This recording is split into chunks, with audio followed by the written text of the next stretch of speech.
Welcome back, fam. AlexBeltran here, building wealth and endurance. Now, I started my real estate gig in the 90210 back when it was still Prudential. Lately, though, on the endurance side, I've been grinding away because I'm trying to complete a 140.6 mile Ironman triathlon. And during all this training, you get a lot of time to yourself, where you get to think about all the failures you've ever had. And I've been rethinking every single real estate failure that I've had from day one. And I figured, why not make a video about it? Lucky for you, my wipeouts are your gains. So learn from my mistakes and you will climb faster than I ever did. Because today, I'm talking about my top 5 mistakes, baby. Let's get started.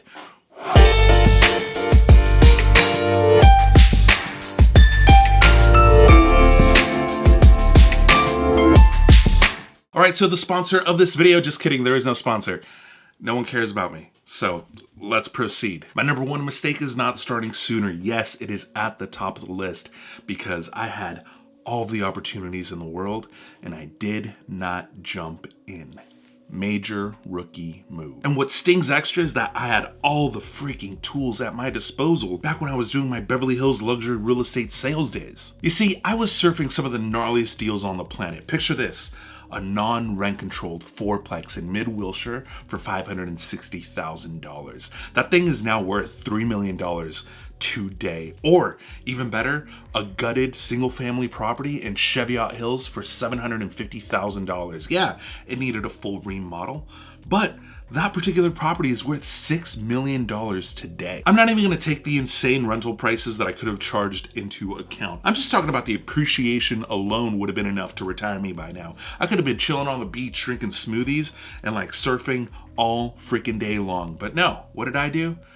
Not productive. I just stayed chilling. I didn't do a single damn thing. I literally let them go, all because of problem number 2. My second biggest flub is not knowing how money really works or what that really means. Like, dude, no joke, my brain was like, whoa, where am I gonna find the cash to do this? I'm a 1099 employee in banks.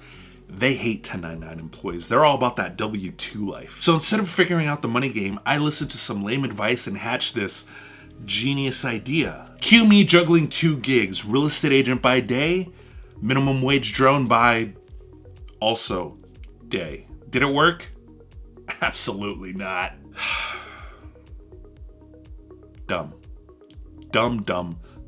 Even with my commissions and a W-2, I still didn't qualify for squat. What I should have done is figured out how to raise capital, how to team up with somebody, how creative financing really works. But nah, I just froze. Now I kick myself because I saw the deal, called the shot, and just let it slip away like sand on a beach. If you don't want this to happen to you, grab these books. How to Raise Capital, Bigger Pockets, and Wealth Without Cash. Also, Bigger Pockets. Read these books and your mind is going to explode. And if your mind doesn't explode, it's because you're probably already rich, or you should switch over to basket weaving. Way less stress. My mistake number 3 was not being curious, and it cost me big because I wasn't willing to admit to myself that I was in over my head in certain aspects of real estate. Too proud, you know? But now I'm all about hitting people up. I just straight up admit when I'm out of my depth by saying, dude, you know something that I don't. Spill it. I talk about this all the time. Early on, I used to skip the RIA events and other real estate meetups. Why? Because that's for old timers and dorks, you know? Nobody wants to be around them. Turns out, yeah, those are the exact people that you want to be around. Once I got curious, it was like riding that perfect wave. I learned private money lending, what LLCs are, business credit, creative financing like seller financing and subject to existing loan deals. Total game changer. You know what's sad is that a lot of real estate agents can't even explain seller financing to their clients. Wild, right? Check it. It takes 60 hours to get your real estate license. That's roughly 2.5 consecutive days. Granted, they spread it out over 2 weeks, but compare it to this. Compare it to a dog groomer that takes 3 months to get their dog grooming license. So you're telling me that it takes longer to fluff Fido than what it takes to advise someone on one of their biggest purchases of their entire life? Yeah. That's what I'm saying. That's barking mad if you really think about it. Yeah, real estate agents, we're just salespeople. We're not money wizards. Granted, it's in our training, but who listens to that? Which brings me to mistake number 4. Not all professionals are professionals. Some of the most horrendous advice that I ever got was from a so-called professional. Remember that W-2 flub that I talked about earlier? Yeah, I got that from a banker because at the time I was thinking to myself, well, you know, I need money. Who has money? Banks have money. Banks are also in the business of lending out money. Who better to ask how to get money than a banker, right? It makes sense. So I asked the banker dude for some help. Guess what he suggested? Get a W-2, man. It's just easier that way. I ran on a hamster wheel for nothing because I took the advice of a banker. I mean, why wouldn't I? Turns out he was just a paper pusher. That's all he freaking was. Get this, the guy didn't even know the difference between the M1 and M2 money supplies. Like, this guy is a banker and doesn't know about money? It's like a surfer that doesn't know how to swim, yo. Not good. I fell for the most attractive thing in the world, charisma. Charisma sells bad advice all the freaking time, which is why you have to vet everybody, including myself. You always have to do your due diligence, which brings me to mistake number 5. Trust but verify, or I guess in layman's terms, do your due diligence. The truth is, I should have chatted up more pros, a better banker, a CPA, a real estate attorney, hell, a real estate investor that is doing very well in the field. Anybody would have been better than that one bad banker. If I did that, then I would have been able to make a plan that actually worked instead of heading down a path that led to literally nowhere. Now I love hearing people out. Whether I agree with you or not, there's always nuggets of good information from good and bad perspectives. Too many folks right now are sitting in their own little echo chambers, which is chill. There's nothing wrong with that. But very quickly you realize you're missing the bigger picture. I'm not telling you to get into a brawl with people that you don't agree with. That's not the vibe that I'm pushing here.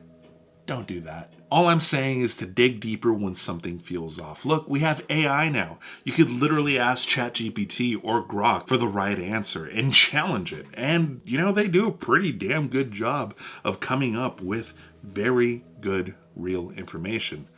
You still have to do your due diligence though, even with AI. Have you noticed how successful people, apart from like money and all that flashy stuff, what they really have is information. Information that we didn't think to either look up or to look into. Realistically, that's what separates successful people from unsuccessful people. They're able to glean information from killer advice and cruise over hurdles like it's nothing. My gnarliest mistake? No plan, dude. Just all vibes. I was traveling the world. I was in Thailand on a scooter with no helmet. So sketchy, but so fun. And don't get me wrong, I want to trade those adventures in for the world. They gave me so much perspective. But the one thing that I wasn't doing while I was out running around the world was plotting my real estate empire. Business plan? Lame. The only thing that I was curious about was whether or not I should eat the street food or not. And learning? I hated school. If I had slowed down a bit, maybe studied while I was on 10-hour flights, I would have learned what I didn't know and probably would have been chilling a lot harder than what I am today. Instead, I was an idiot savant, bouncing between different types of deals, thinking I made it because, I'm a Beverly Hills luxury real estate agent. The good news, I survived, I learned from it, and I'll probably end up messing up again. Chances are there's going to be a video in the future of me making fun of myself at how dumb I sound now, because life's just a trip like that. Anyway, want to see me bail on a foreclosure property on the courthouse steps? Go on ahead and peep that video right here. Other than that, I will catch you guys on the next one. Peace. Shh.